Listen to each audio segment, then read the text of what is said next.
தலைக்கு தேய்க்கிற எண்ணெய் இந்த எண்ணெய் தான்ப்பா. நல்லா சூப்பராக இருக்கும்ப்பா.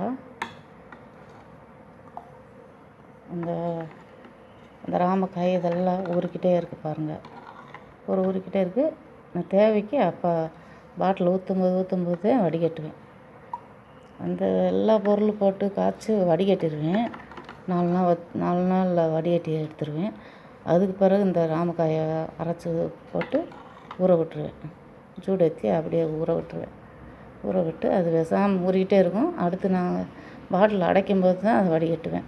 இதுவே இந்த ராமக்காய் தான் நல்லா புழுவெட்டு இந்த இடத்துலலாம் முடி வளர செய்யும். முடி உதிரது விடாது நல்லா. அதனால் ஊற விட்டுருவேன். இந்த எண்ணெய் தான்ப்பா. இவ்வளோதான் இருக்குது. ஒரு 3 லிட்டர் இருக்கும். பெரிய ஜாடி தான். 3 லிட்டர் எண்ணெய் இருக்கும். இந்த பிறகு அது பிறகு செய்வேன். இந்த எண்ணெய் வந்து வெப்பால் ஆயில்ப்பா.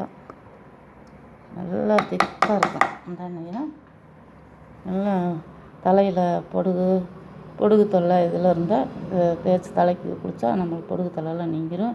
சோரியாசிஸு இப்படி அரிப்புக்கு சொரிப்புக்கு வெப்பால் ஆயில் இங்கு மாதிரி இருக்கும் ப்ளூவாக. இதான்ப்பா கேரட் ஆயில். நான் சொன்ன கேரட் ஆயில் 3 பாட்டில் இருக்குது. கொடுத்துட்றேன். இந்த இதை சோப்புப்பா.